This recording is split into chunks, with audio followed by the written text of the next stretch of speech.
La banda cambiaria. Información sin reservas. Y en esta parte de la banda cambiaria, como siempre, a la hora del podcast, que esto que va quedando en el podcast que tiene la banda cambiaria, en esta entrevista en profundidad, le vamos a acercar una charla que tuvimos esta semana junto con Álvaro Torrilia, con el presidente del Banco de Inversión y Comercio Exterior, así se llamaba antes, hoy se llama actualmente denominado Banco Argentino de Desarrollo, todos los conocemos como BICE, este banco de segundo piso, en este caso con su flamante presidente, luego de que José Ignacio de Mendiguren dejara esa función para ser secretario de productivo del gabinete de Sergio Massa. Bueno, hablamos junto con Álvaro, con Mariano de Miguel, el presidente del BICE. Esto era lo que nos decía. La banda cambiaria. ¿Cómo encontraron el banco, digamos, ¿no? Que ha tenido tanta importancia, sobre todo, como vos decías, a partir de la pandemia, ¿no? Ya, yo me estoy, y lo digo con toda la sinceridad, me estoy beneficiando y en algún punto hasta me da algo de vergüenza porque yo vengo a continuar la gestión de José Ignacio de Mendiguren.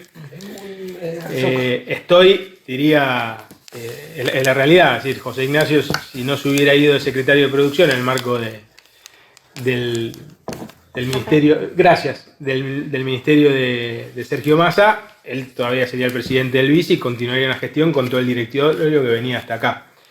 Se fue José Ignacio, como nos pasó que se fue la vicepresidenta Kelly Olmos de ministra de Trabajo, pero yo básicamente llegué para continuar la gestión de José Ignacio, entonces me encontré un banco que expresaba la gestión de él, y yo diría, si ustedes me preguntan a mí qué caracterizó la gestión de José Ignacio, y mismo que él me pidió que de alguna manera que le diera mi impronta, naturalmente, pero que no descuidara dos o tres ejes, y yo creo que primero, desde algunos aspectos más cuantitativos, el banco tuvo 2 años de ganancia, cosa que no ocurría, de hecho lo había agarrado con pérdida, pero más allá de ese dato cuantitativo, yo creo que hay un aspecto cualitativo y es que un banco que el nombre, decía Marcelo hace un rato, el nombre ya habla por sí solo, ¿no? Banco de Inversión y Comercio, pero siempre de Mendiguren dice algo que para mí es importante, dijo en su momento, ¿no? Quiero que este banco sea un banco de desarrollo, y público de desarrollo, en el espíritu, es más, creo que en ocasión del 30 aniversario,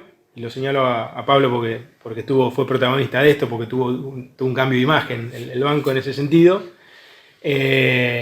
justamente de alguna manera hubo toda una política declarativa de mostrar esa intención y de que es un banco que tiene que estar al servicio de la producción, de la agregación de valor. Con las implicancias que tiene eso, ¿no? Porque obviamente yo siempre recuerdo esta es una opinión personal, que los bancos públicos como las empresas públicas tienen el desafío de cuidar los fondos de sus accionistas con mayor celo incluso que los privados, porque son fondos que en última instancia son fondos del Estado sobre la base de los impuestos y del esfuerzo de todos los argentinos y argentinas, pero no puede limitarse en sus mandatos a los mandatos que lógica y naturalmente tiene un banco privado, una empresa privada, que puede ser la rentabilidad en el marco de otra misión, de otros valores, visión y misión. Entonces nosotros tenemos que tratar de salir hechos, hablábamos en la charla, ¿qué decimos con salir hechos? No miramos la rentabilidad, sino tenemos el mandato de orientar el crédito a un determinado tipo de inversión, porque no movemos cuantitativamente la inversión, pero sí tratamos de orientarla cualitativamente.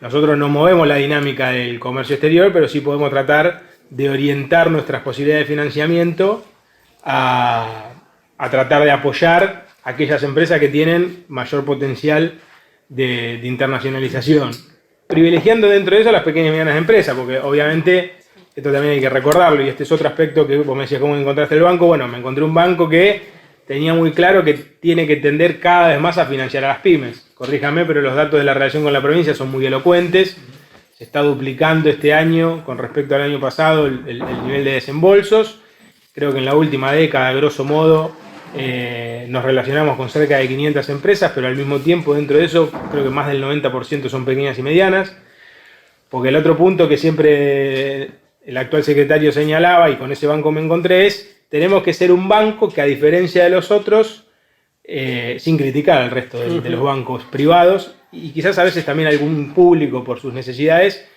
que le presta al que no necesita. Nosotros tenemos que tratar de poder prestarle al que necesita ese préstamo para hacer un cambio cualitativo. Así que en síntesis yo me encontré con un banco y decía, me estoy beneficiando de todo lo mucho bueno que se hizo. Cuando decías duplicaron el nivel de desembolsos en esas 500 empresas, la mayoría pymes, Santa Fe en ese rango, más o menos como está. No, justamente. De Santa Fe. Es Santa Fe. De Santa Fe. Bien. Es más, de nuevo digo siempre, corríjanme porque Sí, después les paso igual a veces los números concretos, pero creo que estábamos, el año pasado fue algo así de 1.500 y pico de millones, y este año creo que ya llevamos ejecutados algo así de 2.000 y pico de millones, 2.600, y vamos a llegar a los 3.000 y algo. Que incluso son números hasta porcentualmente mejores que la dinámica general, que ya es relativamente buena en términos de país, ¿no? Un poco lo que muestra es la demanda de esto, que tiene la avidez de crédito de una provincia que tiene el carácter productivo de Santa Fe, ¿no? Y esto sigue siendo así después de que este año, sobre todo a mitad de año, se puso más tormentoso, cambió en algún aspecto también la política económica, por lo menos en algunos elementos. ¿Sigue habiendo demanda de crédito para inversión? Nosotros, ahí, bueno, justamente en esto sí, más concretamente, Marcelo me podrá completarme a mí. Yo lo que creo es que la demanda está.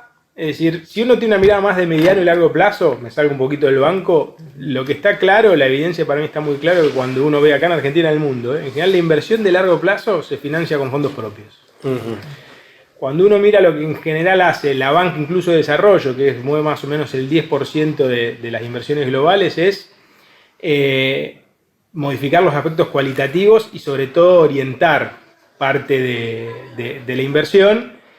Y ahí a lo que me da, ¿por qué lo traigo a colación eso? Porque a mí me da la sensación de que en un país como la Argentina, y sobre todo cuando uno atiende el mercado de la pequeña y la mediana empresa, es el más sensible, primero, del acceso al crédito, y segundo, el acceso a una demanda que muchas veces está como expuesta a la dinámica de la coyuntura, por ejemplo, la volatilidad de las tasas. Pero yo creo que la demanda sigue estando, entre otras cuestiones, porque, decía Marcelo hace un rato, siempre le preguntan las tasas, ¿no? Desarrollaba la presentación y uno decía, ¿la tasa cuál es? En algún caso hablábamos de tasas del 50-55%, que parecen muy altas desde el punto de vista nominal, pero por supuesto en el entorno inflacionario de la Argentina, que ahora también es mundial, aún más allá de la diferencia de niveles, siguen siendo tasas relativamente que pueden generar apetito y en términos reales ser negativas, ¿no? Hay un dato que se lo cuenta, ¿no? Que es que si el banco este año probablemente, y aspira a hacerlo el año que viene también, en términos reales, es decir, descontar la inflación, esté cerca de un 40% más en materia de desembolso, del otro lado del mostrador hay alguien que está necesitando eso. O sea que ya ese dato marcaría que la demanda, a pesar del contexto, la avidez de crédito sigue estando. Y más allá de la dificultad de la pyme de conseguir crédito, y más allá de esto de que en términos de inversión en general el autofinanciamiento juega un rol clave, ¿no? ¿Y los clientes siguen siendo más o menos los mismos en cuanto a sectores que los que eran unos meses atrás? En el caso de Santa Fe sé que predomina sobre todo lo metalúrgico y lo alimenticio, pero hay una paleta grande de colores. Mencionabas esto de que tratamos como banco de orientar cualitativamente la inversión, y en ese sentido, digo, ¿cuál sería el hacia dónde van en términos políticos? Bueno, ahí también tiene que ver con el banco que me encontré, esta idea siempre de agregar valor. Cuando uno dice al servicio de la producción, y vos mencionabas esta palabra integración, en general cuando vos mirás esto se ve en países, digo, ¿no? Pero también se ve dentro de los países en distintas áreas. Acá lo podrías ver en el corredor Buenos Aires, Santa Fe, Córdoba, y en algún que otro nicho, Mendoza, quizás, en algún nicho en particular. En general los niveles de desarrollo están muy vinculados con el grado de integración productiva de los sectores. Es decir, cuando predominan sectores que a su vez están relacionados con otros, ya sea porque los proveen, es decir, arrastran hacia adelante o hacia atrás, en general eso está vinculado con niveles mayores de desarrollo, que vos podrás decir, ¿qué entendés por eso? Bueno, se pueden muchas cosas, pero esencialmente salarios más altos, formales, niveles de empleo mejores, dinámicas cualitativas y cuantitativas muy superiores, niveles de desarrollo tecnológico y de difusión de ese desarrollo tecnológico en todo el tejido económico y social. Entonces, nosotros tratamos, a priori, si decimos, bueno, ¿a quién le queremos poner nuestro traje crediticio? Sobre todo a aquellos sectores y empresas que agreguen valor y transformen. Entonces, no sé, viene una empresa y nos dice, estoy pensando quizás en la fábrica que tengo, que puedo de repente empezar a producir motos. Que tiene un grado de integración nacional muy bajo, en general promedio, como le pasa a todo el sector automotriz o metal mecánico en general. Pero en ese proyecto viene una propuesta de sustitución de importaciones. Bueno, eso es algo que le interesa al vice. ¿Por qué le interesa al vice? Porque dice, bueno, quiero orientar al crédito con varios criterios, pero fíjate en el contexto actual. Che, viene alguien que pide $1 para importar, bueno, lo puedo considerar. Aunque esa empresa no exporte, sí lo considero, en la medida que esa empresa tenga un rol productivo y social muy alto. Si para sostener empleo, sostener actividad, ese dólar el vice lo puede jugar mientras salga hecho para abastecer a eso. Pero si además viene una empresa que dice, yo tengo este problema, pero al margen de este problema tengo otro problema, que necesito que me des crédito para poner una planta nueva y transformar y sustituir importaciones. Bueno, ahí al vice le interesa porque ayuda con una política más general que cada dólar que haya se canaliza a la producción. Entonces yo diría, la agregación de valor y la integración productiva son el criterio que hacen el espíritu filosófico que determina a dónde queremos orientar nuestro crédito, más allá que el core, como el nombre lo indica, es inversión y comercio.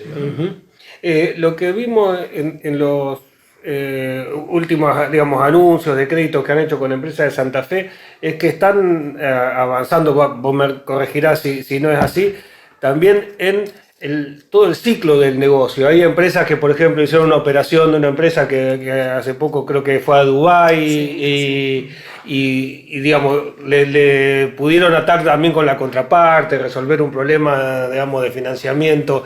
Eso es un poco la idea también del vice, ir más allá de dar el crédito y acompañar a la empresa en el ciclo de negocios. Te introduzco la respuesta y Marcelo completará.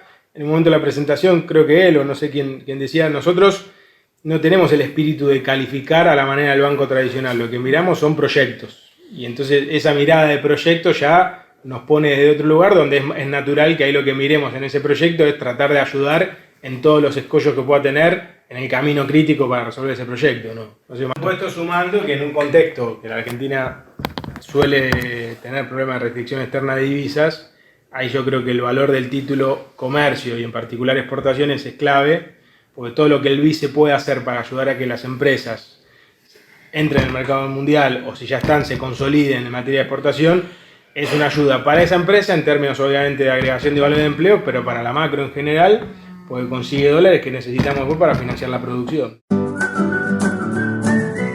Nuestras redes sociales. Encontrarnos en Twitter, Instagram y Facebook. Escucha los podcasts de La Banda Cambiaria en nuestro canal de YouTube y Spotify. La Banda Cambiaria. Los instrumentos con los que están... Los instrumentos con los que están trabajando, bueno, si nos haces un panorama de lo que están ofreciendo y si han tenido que ajustar algunos, digamos, a partir de la nueva situación económica. Tenemos una paleta grande que completará de vuelta, aprovechando que está el gerente comercial Marcelo, pero tenemos desde línea de eficiencia energética, que es una línea que ha cobrado mucho protagonismo en su momento, ya más post pandemia, en función del FONDEP y fondos que venían de ese lado. Pudimos tener una línea muy interesante en términos de financiamiento para la inversión. Tenemos una línea de leasing que fue cobrando protagonismo, más allá de que no era originariamente el core del banco, de muchas maneras distintas. Siempre que hay un bien, hay un leasing, dice uno de los directores y del banco. Pero, por ejemplo, algo que uno no se imagina, una línea de leasing para municipios, que en su momento también se pensó en la pandemia en términos de leasing para ya sea equipamiento médico, ambulancias o cosas por el estilo. Tenemos obviamente la prefinanciación de exportaciones, sumamos esta línea que está tan requerida o por lo menos demandada en términos de inquietudes y preguntas, que es la financiación de importaciones, incluso para empresas que no necesariamente exporten. En ese caso lo que tratamos de dar es un servicio de acceso al mercado de cambio en un momento que hay alguna dificultad para eso. Tenemos una mirada de género, se llevó varios aplausos Marcelo en el marco de la presentación, de la mitad del auditorio, de la otra mitad no tanto, porque hizo un elogio a toda una línea que tenemos en función de mujeres líderes. Marcelo tuvo una valoración interesante del rol de la mujer en las empresas, que son más prolijas, mejores pagadoras, prolijas para presentar los papeles para la administración, pero digo, eso está. La Banda Cambiaria. Perdón, el caso de Brasil es interesante, ya que lo trajo a colación. Porque si uno mira a Brasil, y no me refiero a los últimos años, yo diría a las últimas décadas, si uno analiza su mercado financiero, no necesariamente es un país donde uno a priori en la medida general, al margen del BNDES, vea tasas que uno diga, uy, qué país que presta tasas bajísimas a su producción. No, las tasas en general además han sido en términos reales muy altas, que además fue uno de los factores que han contribuido en Brasil a esa incluso estabilidad del real y el dólar, sobre la base de que mucha gente piensa en reales, porque estaba muy altamente remunerado ese ahorro en reales. pero cómo eso no afectó de alguna manera o no afectó seriamente la dinámica productiva. Bueno, ahí el BNDES jugó un rol muy clave de orientación y de acceso, ¿no? Yo creo que esa ecuación es muy interesante, ¿no? Que tienen que lograr todos nuestros países de la región, como por un lado al ahorrista, es decir, al que tiene fondos y que necesita ahorrar financieramente, se le da una tasa jugosa para que coloquen activos en pesos. Y al mismo tiempo, como eso, que puede ser un costo para la dinámica productiva, lo resuelvo con trajes más a medidas para los actores que lo necesitan, que son esencialmente pymes, además, ¿no? Justo que vos hablas del BNDES, ¿no? Es un poco el modelo. Alguna vez cuando se creó el BICE, no sé si no se creó como una forma de tratar de tener un espejo. Después, por ahí, las políticas económicas no siempre fueron tan estables como para llevarlo adelante, pero ¿es un modelo el del Banco de Desarrollo de Brasil? Yo creo que sí es un modelo. Digo, después, por supuesto, hay algunas cuestiones discutibles, a la distancia y mirando desde afuera, con la prudencia que hay que tener de eso. Quizás el BNDES tiene alguna crítica en términos de en qué grado esa orientación benefició a la pequeña y mediana empresa o a todos los sectores en particular, pero yo creo que tiene cosas muy interesantes el BNDES que lo hacen elegible como uno de los modelos. Una de ellas, por ejemplo, que tiene algo que se llama algo así como Cartao, que en definitiva es como una lista de productos en función de las cuales de eso después tienen financiamiento y las empresas dicen, bueno, yo quiero acceder al financiamiento para este tipo de producto. Por supuesto, esa lista se confecciona en función de criterios de agregación de valor, de producción nacional. Para mí el modelo está en pensar un banco que, sabiéndose que no puede mover el perímetro, lo que sí tiene la capacidad es de orientación cualitativa del crédito y de encontrar casos testigos que de alguna manera muestren hacia dónde ir. Porque el caso testigo es testigo no solo por el peso cuantitativo que tiene, sino también por lo que representa en términos de su implicancia no solo económica, sino también social y cultural. Vos mencionabas el tema de esta línea de financiación de importaciones, sí, y hablabas del tema de la posibilidad de acceso al mercado de cambios. Digo, ¿cómo consultaron? ¿Qué consultaron las empresas? Digo, teniendo en cuenta que es un tema que por ahí las tiene bastante inquietas. ¿En qué consistía? Esencialmente era la pregunta, porque todas, ahora de nuevo me completará Marcelo, pero hay muchas empresas que tienen la dificultad o sea, no tienen problemas de fondos, de repente, y de hecho venían con una operatoria, allá en el tiempo, con una operatoria que normalmente podían, si se quiere, si tengo los fondos en pesos, acceso al mercado de cambio y pago una importación. Cuando las condiciones macroeconómicas se complicaron y ese acceso también se hizo más dificultoso, el Banco Central para mí pensó un esquema muy interesante y de hecho le empezó a pedir a todos los bancos, pero esencialmente a los públicos, y ni hablar a bancos como el BICE, que hagamos un esfuerzo en términos de financiar importaciones, que en definitiva, como yo digo, esencialmente es como darle un servicio, descontar un acceso al mercado de cambio. Entonces lo que preguntaban era, bueno, ¿cómo es eso? Porque muchas empresas vienen con ese problema. Algunas tienen también problemas de los fondos, que preguntaban al final, es decir, tengo el problema de tener los fondos para hacer el plazo fijo que nosotros les exigimos, de modo tal de que ese plazo fijo sea el que después utilicen para cancelar en su momento y que nosotros podamos hacernos de los dólares que le financiamos. En otros casos el problema no son los fondos. Viene una empresa y dice, yo tengo los fondos en pesos, lo que tengo es dificultad de acceso, me viene bien que vos me des tus dólares, ¿y cómo es esa operatoria? Y bueno, en general, ahora la parte de cómo están viendo la actividad económica relacionada también a la demanda de crédito de acá hacia adelante, ¿no? Yo decía en la presentación que para nosotros el contexto macroeconómico es dato, no es como una condición de borde sobre la cual operamos. Lo vemos con optimismo en función de los hechos recientes, que nos da la sensación de que hay algunas cuestiones muy auspiciosas, que yo digo, no soy yo quizás la persona en mi rol de presidente del BICE para hablar de la dinámica económica, pero digo, si ustedes me preguntan, bueno, Mariano, ¿qué condición de borde hoy te favorece de lo logrado en el último tiempo? Me parece que fue importante que mucho de la incertidumbre que había, por ejemplo, en el mercado de la deuda en pesos se despejó, con el canje que tuvo una aceptación muy alta, más del 80%, voluntaria. Después me parece que, ustedes recordarán, llegamos a un momento, previo a la asunción del ministro Massa, donde la incertidumbre con respecto a los dólares paralelos era muy, muy fuerte. Creo que hemos logrado una coyuntura auspiciosa desde ese punto de vista. No pocos analistas estaban hablando a fin de año un dólar a 400 y me parece que hoy se está logrando algo mínimamente, de a poquito, digo, estos son tiempos muy difíciles, que es cómo cerrar la brecha bajando el techo, ¿no? Porque cerrar la brecha subiendo el piso claro.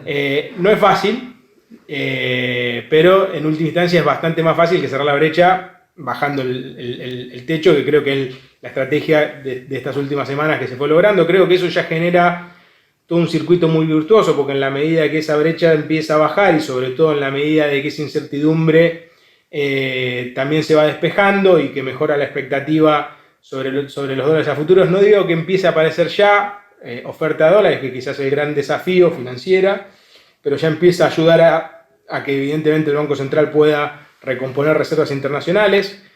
Como combo mencionaba esto, y que creo que se sube a caballo de todo lo hecho para mejorar, o de lo hecho para mejorar la certidumbre financiera, estuvo el dólar soja, que cuando uno mira los datos de acumulación de reservas del Banco Central, de más de 5.000 millones, o en el orden de 5.000 millones de dólares en un mes, ha sido récord. O sea, me parece que ha sido muy exitosa esa medida, que contribuye a esa certidumbre que se busca lograr y sostener. Entonces, ese contexto a nosotros nos beneficia. ¿Por qué? Porque evidentemente le da un mejor horizonte a nuestros clientes. Ahora, da la sensación que funciona más con los incentivos que con las restricciones, ¿no? Digo, cuando vos mencionabas el dólar soja y evidentemente tuvo el éxito más de lo esperado y demás en cuanto a la recaudación o la acumulación de reservas, y cuando aparecen, por ejemplo, el dólar Qatar, el dólar Coldplay, el dólar, bueno, de tarjeta con qué sé yo, ahí el mercado es como que por ahí sobre reacciona. Sí. Digo, ¿cómo ves esa administración, ¿no? Me imagino que ahí tiene el ministro y el equipo económico un delicado equilibrio a lograr, pero con una premisa que para mí por lo menos la dejan muy en claro, ¿no? Que es esta máxima de que usar cada dólar en términos de beneficio productivo. Y eso lo que supone, que me parece, es premiar sobre todo el uso productivo de cada dólar que se tiene y no castigar en absoluto, pero sí es lógico que en un contexto de relativa escasez de divisas se encarezcan determinados accesos. O sea, a mí me parece que el que quiera viajar a Qatar tiene derecho a hacerlo. Lo que también es lógico en un contexto de relativa escasez de divisas es que probablemente el costo de ese acceso sea mayor en términos relativos al acceso o al costo de acceso que tiene alguien que necesita un dólar para producir mañana. Es decir, me parece que ahí está la voluntad, se podrá discutir o no, depende del punto de vista que cada uno tenga, está la voluntad de decir, bueno, premio al que lo usa productivamente y no castigo, pero razonablemente se encarece. Esos encarecimientos, y creo que lo que vas vos con razón, en general, bueno, no suelen ser encarecimientos bienvenidos. Esos encarecimientos suelen tener repercusión, pero son restricciones que cuando uno analiza cualquier país en un contexto de escasez de divisas y con problemas de deuda como tiene la Argentina en función y sobre todo con el Fondo Monetario Internacional desde los episodios de 2018 en adelante, necesita hacer. Pero es una mirada, insisto, es algo que debe responder el equipo económico. A nosotros, desde el vice, estas semanas nos generan un contexto macroeconómico muy favorable, porque si esto continúa, lo que estimamos es que en lugar de tener en estas reuniones, en lugar de que el 70 o el 80% de las preguntas sean ligadas a financiar importaciones, yo no estaba, pero me imagino que en la pandemia las preguntas eran financiar capital de trabajo. Si esto se consolida, el 50 o 60% de las preguntas van a ser cómo financio inversión, cómo financio aportaciones, cómo financio otras cosas. Sumo un elemento que me parece útil. Yo vengo del Banco de Tierra del Fuego, ¿no? Y un poco si uno dice, Mariano, ¿qué ventaja tenía un banco como tiene como un banco como el de Tierra del Fuego? Justamente es el fondeo en muchos casos gratis de todas las cuentas de la provincia. Eso es una ventaja, pero después hay una desventaja que es por temas regulatorios y normativos. El Banco de Tierra del Fuego, que igual jugó un rol, no estando yo, claro, antes de que llegáramos ahí con Miguel Peirano, ya había jugado un rol en la pandemia muy interesante, con varias líneas como progreso, pero está muy limitado para ser un banco como queremos nosotros de desarrollo. Si nosotros podemos aspirar a hacer eso, en parte por lo que decía Marcelo, es decir, porque no tenemos esa ventaja, pero tenemos un accionista que nos dice, mira, la verdad que te estoy dando la plata para que hagas esto y no otra cosa. Porque si no, te la daría, no existirías vos y no estaría poniendo la plata yo. Digamos, ¿no? Parece que ahí ese juego es importante, ¿no?